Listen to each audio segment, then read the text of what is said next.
Hello everyone, good morning and welcome back to my new video. तो ये जो video है ये शुक्रवार के दिन का है। सुबह का वक्त है, बच्चे स्कूल जा चुके थे, हम लोगों का नाश्ता वगैरह सब कुछ हो चुका था। और बस सबके जो है जाने के बाद, मतलब हस्बैंड तो नहीं गए थे, उनका तो वर्क फ्रॉम होम था। लेकिन हाँ, बच्चों के जाने के बाद फिर नाश्ते के बाद जो है मैं लग गई हूँ अपने घर की साफ़ सफाई में। तो सुबह सुबह का ये काम बहुत ज़्यादा होता है ना। और सर्दियों में ना बिल्कुल मन नहीं करता है ना कुछ भी काम करने का। ऐसा लगता है बस रज़ाई में ही बैठे रहो। लेकिन ये भी है कि अगर एक भी दिन मिस कर दिया ना तो घर के हालत बहुत ज़्यादा ख़राब हो जाते हैं। खैर, यहाँ पर देखिए मैं फटाफट से जो है पहले झाड़ू लगाने लगी हूँ। फ्राइडे वाला दिन था, सुबह ना ठंडी ठंडी सी हवा चल रही थी। और अभी मौसम थोड़ा सा ज़्यादा ठंडा हो गया है। कल तो बारिश हुई है नोएडा वगैरह में, दिल्ली में। तो कल से तो फिर बहुत ही ज़्यादा मतलब अच्छा मौसम हो गया है, वरना अभी बीच में तो ऐसा था कि हम लोग ब्लैंकेट्स तो ओढ़ रहे हैं लेकिन हमारे फ़ैन जो है ना वो चल रहे थे। लेकिन हाँ, कल से जो है मौसम काफ़ी अच्छा हो गया है। तो यहाँ देखिए मैंने बढ़िया से जो है ना ड्राइंग रूम में झाड़ू वाड़ू लगा दी है। उसके बाद चलेंगे बैल्कनी की तरफ। जो बड़ी वाली बैल्कनी है, आज मुझे वहाँ पर अच्छे से जो है क्लीनिंग करनी है। मतलब मैं धोऊंगी नहीं, लेकिन हाँ मैं झाड़ू लगाऊंगी अच्छे से। धूप बहुत अच्छी निकली हुई थी और मौसम भी अब साफ़ है। पॉल्यूशन काफ़ी कम हो गया है, दिल्ली में तो है बट हाँ नोएडा में अभी ना काफ़ी कम हो गया है। और इधर ना गमले हटा हटा के मैंने अच्छे से जो है ना झाड़ू लगा ली थी। क्योंकि ना इन गमलों के नीचे जो है ना रेत हो जाती है। और जब भी गमलों की बात आती है ना तो एक दो कमेंट्स ज़रूर आते हैं कि दीदी वो जो स्टैंड होता है ना वो ले लो, आप वो ले लो। और मैं वंशिका के पापा को बोल भी रही थी कि स्टैंड मंगवा लो, बट वही है, अब पता नहीं देखो कब मंगवाते हैं वो। तो जब तक नहीं मंगवाए तब तक तो इसी तरीके से जो है क्लीनिंग होगी। पर ये तो है कि आफत बहुत ज़्यादा आती है इस तरीके से ना क्लीनिंग करने में। एक एक गमले को हटा हटा के देखिए कितनी ज़्यादा धूल मिट्टी निकली है। तो यहाँ तो ना डेली ही बहुत ज़्यादा धूल हो जाती है, डेली ही हो गया है। एक दिन अगर छोड़ दिया ना तो दूसरे दिन तो ऐसा होता है कि अब बैल्कनी को ना धोना ही पड़ेगा, इसके अलावा कोई चारा नहीं रहता है। तो बस इधर देखिए अच्छे से बैल्कनी में भी झाड़ू लगा लिया है। उसके बाद अच्छे से जो है रूम की जो है मैं क्लीनिंग कर रही हूँ। वंशिका के पापा तो रज़ाई के अंदर बैठे हुए थे, आराम से उनका जो है काम चल रहा था रज़ाई के अंदर बैठे बैठे। लेकिन हम औरतों को तो भाई उठना ही पड़ता है, हमारा तो ऐसे बैठे बैठे काम नहीं चल सकता है ना। हम लोगों को तो छुट्टी में भी उठना पड़ता है, तबीयत ख़राब हो तो मेडिसिन खा के उठना पड़ता है। क्योंकि मैंने देख लिया है कि जब तक एक औरत उठ के अपना घर नहीं संभालेगी ना तब तक वो चीज़ हो ही नहीं सकती है। कितना भी आप करवा लो, कितनी भी ज़्यादा हेल्प ले लो, लेकिन जो बात खुद के हाथों में होती है ना वो नहीं हो पाती है। तो यहाँ पर देखिए मैंने जो है बढ़िया से लगा लिया है झाड़ू। और उसके बाद मैं आई थी किचन में, बहुत सारे बर्तन थे धोने के लिए। मुझे याद भी नहीं है मैंने बच्चों के लिए क्या बनाया था। हाँ, फ्राइडे को शायद मैंने पास्ता बनाया था उनके लिए, वाइट सॉस पास्ता। याद आ गया मुझे।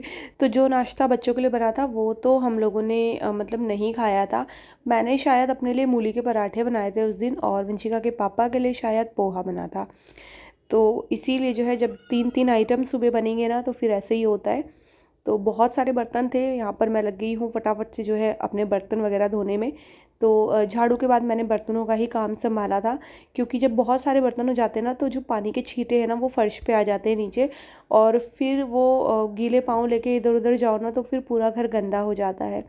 तो जिस दिन बर्तन मेरे थोड़े ज़्यादा होते हैं ना उस दिन पहले मैं बर्तन धोती हूँ फिर पोछा लगाती हूँ। और जिस दिन बर्तन कम रहते हैं उस दिन मेरा ये रहता है कि चलो मैं पहले जो है पोछा ही लगा लेती हूँ। अच्छा, ये वाली जो बास्केट थी ना ये मैंने प्याज के लिए रखी हुई थी, लेकिन मुझे इसके बिना बहुत ज़्यादा दिक्कत हो रही थी, टब में मेरे बर्तन आते ही नहीं है। ऊपर से वो टब ना थोड़ा सा मतलब ऊंचा है। अभी ये वाले बास्केट की मुझे आदत पड़ गई थी ना, इसमें तो कितने सारे बर्तन आ जाते हैं। तो फिर मैंने ना वो जो प्याज थे वो फैला दिए वहीं बैल्कनी में ना, बेडशीट बिछा के, और उसके ऊपर मैंने वो प्याज फैला दिए थे। तो मेरा टब भी खाली हो गया था और ये वाली बास्केट भी मेरी खाली हो गई थी। फिर इस बास्केट को मैंने बहुत अच्छे से धो दिया था पहले, क्योंकि ना प्याज की वजह से इसमें मिट्टी हो रही थी। और अब मुझे काफ़ी रिलीफ मिला कि चलो मेरी बास्केट आ गई है। इसके बिना ना मेरा काम नहीं चलता है। यहाँ पर मैं कोई दूसरी चीज़ रखने की सोच ही नहीं सकती हूँ, क्योंकि मुझे ना बड़ी बास्केट चाहिए होती है। जैसे होता है ना, बार बार बर्तन धोते रहो और उसमें रखते रहो। तो ये है कि जितने ज़्यादा बर्तन आ जाए उतनी ही मतलब ठीक रहता है, उतनी बास्केट बड़ी होनी चाहिए। उसके बाद जो है मैं अपना यहाँ पर किचन समेटने लगी हूँ। थोड़े से फ्रूट्स वगैरह लेकर आई थी और सब्ज़ी लेकर आए थे, तो बस उनको जो है मैंने रख दिया है अभी फ़िलहाल साइड में, बाद में मैं धो के रखूँगी। और पोहे का जो है पैकेट मंगवाया था, इस महीने की जो ग्रॉसरी थी ना वो हमारी एकदम मतलब इकट्ठे नहीं आई है, वो छुटर पुटर करके सामान आ रहा है, क्योंकि अभी इस महीने के हमारे कुछ प्लान्स है, इसलिए हम बहुत ज़्यादा ग्रॉसरी नहीं लेकर आए हैं। जो भी प्लान्स है वो आगे वीडियो में आप लोगों के साथ शेयर होंगे। तो इस वजह से इस बार जो है ना एक दो करके सामान आ रहा है। बट सच बताऊँ, एक दो करके जो सामान आता है ना वो बहुत ज़्यादा महंगा पड़ता है, और अगर इकट्ठे आप ले आओ ना तो ठीक पड़ता है। अब यहाँ पर देखिए मैंने जो है अपनी हॉबी क्लीन कर ली है। काउंटर टॉप मैंने क्लीन कर लिया था। कोई मुझसे पूछ रहा था आप ये अपनी आयरन की कढ़ाई कैसे साफ़ करते हो? तो जो कास्ट आयरन की कढ़ाई होती है ना वो इजीली साफ़ हो जाती है, उसमें बहुत ज़्यादा मेहनत नहीं लगती है। तो नॉर्मली जो स्टील वाला स्क्रबर होता है ना मैं उससे क्लीन कर लेती हूँ। अब उसके बाद जो है मैं आ गई हूँ पोछा लगाने के लिए। फिर मैंने फटाफट से पोछा लगाया पूरे घर में। और यहाँ पर क्या करती हूँ मैं, पहले ना बीच वाले एरिया में पोछा लगाती हूँ, फिर कारपेट लगा के और टेबल ना उनकी जगह पे अरेंज कर देती हूँ। उसके बाद फिर मैं बाकी का पोछा मारती हूँ, क्योंकि ना ये टेबल बीच बीच में रखे रहते हैं ना तो फिर मुझे काम करने में ना थोड़ी सी दिक्कत होती है। तो इस वजह से फिर मैंने ये वाली चीज़ सीख ली है कि चलो पहले बीच वाले एरिया में लगा देते, साफ़ सफाई कर देते हैं, उसके बाद फिर बाकी के घर में सफाई हो जाएगी। तो बस वाइपर से अच्छे से जो है पोछा लगा लिया है, घर हो गया एकदम साफ़ सुथरा, चमक गया है। अच्छा, घर को साफ़ सुथरा रखना, चमकाना, ये भी एक कला होती है ना, मतलब बहुत अच्छा लगता है मुझे तो। इस तरीके से साफ़ सफाई करके एकदम चमकता हुआ घर रहना चाहिए बिल्कुल। कभी भी कोई भी आए तो ऐसा रहे कि हाँ आपका घर हमेशा ही सही है। हालांकि बच्चों के साथ देखिए ऐसा हो नहीं पाता है, क्योंकि बच्चे करते ही हैं, लेकिन ये कि फिर भी मम्मियाँ हम तो अपनी तरफ से पूरी कोशिश करती हैं कि बढ़िया से एकदम सफाई वाला घर रहे। तो फिर मैं नहा धो के आ गई थी। मैंने हेयर वॉश किए थे क्योंकि मैंने शायद चंपी की थी। और बस हेयर वॉश करने के बाद मैं जो है यहाँ पर खाना चढ़ा रही हूँ। तो मैंने जो है सबसे पहले तो दाल चढ़ा दी है, और दाल चढ़ाने के बाद फिर मैं यहाँ पर जो है ना शिमला मिर्च कट कर रही हूँ। तो मुझे जो है बनानी है ब्रोकली और शिमला मिर्च। तो ये एक ब्रोकली रखी हुई थी, लास्ट 1 किलो लेकर आए थे वंशिका के पापा। अब वो 1 किलो तो एक साथ नहीं बन सकती थी, तो मैंने पहले भी बनाई थी थोड़ी सी, और फिर मैंने सोचा थोड़ी सी चलो आज जो है हो जाएगी। तो शिमला मिर्च कट करी, ब्रोकली, थोड़ी सी बीन्स और एक दो आलू मैंने इसमें कट कर दिए थे।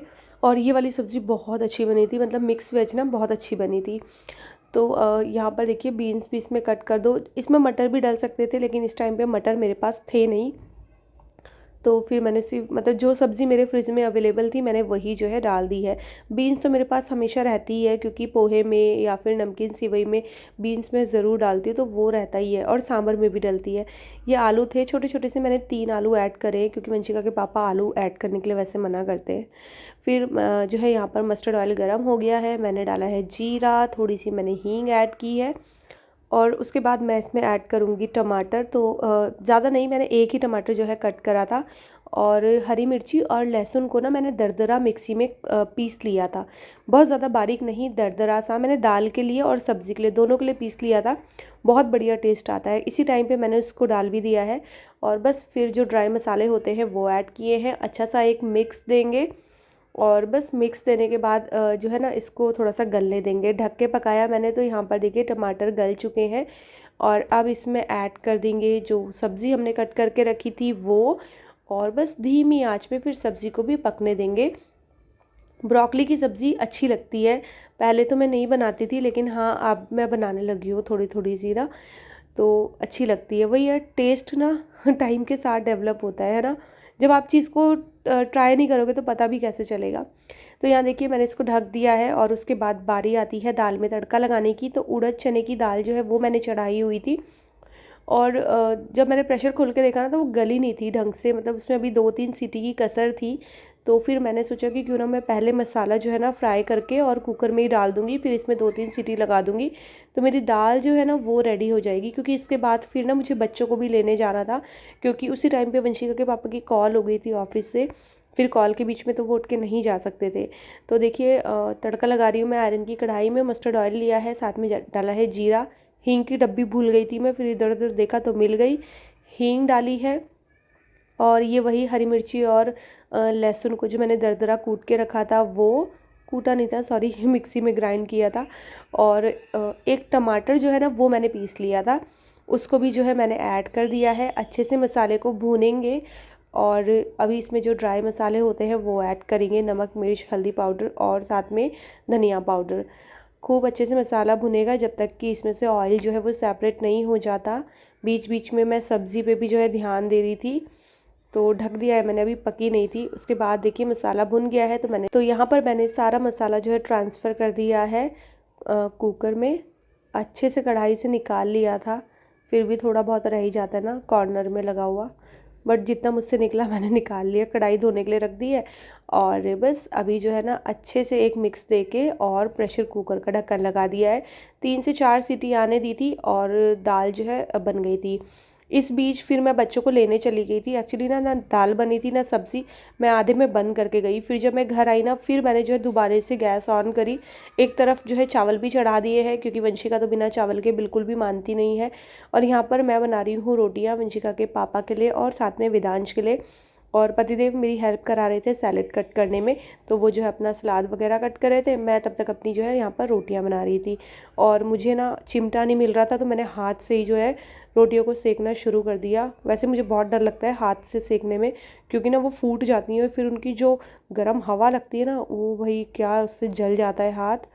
लेकिन फिर भी वो ये चिमटा ढूंढने में मुझे आलस आ रहा था, तो मैंने हाथ से ही सेक ली 2-3 रोटी। इसके बाद बस यहाँ पर देखिए मैंने खाना लगा दिया है। बच्चों के लिए लगाऊंगी, सबसे पहले वंशिका की प्लेट लगाई है, उसके बाद वेदांश की प्लेट लगाई, और हाँ वंशिका के पापा को मैंने पहले ही खाना दे दिया था। और बस फिर मैं अपनी प्लेट भी लगा लूँगी और साथ में बैठ के हम लोग करेंगे लंच। तो इस तरीके से लंच करना बहुत अच्छा लगता है, सबके साथ लंच करो ना तो बहुत मज़ा आता है। तो यहाँ पर ना हम गप्पे शप्पे भी मार रहे थे और साथ में थोड़ी सी हंसी मजाक चल रही थी, और हंसी मजाक करते करते चल रहा था हमारा लंच।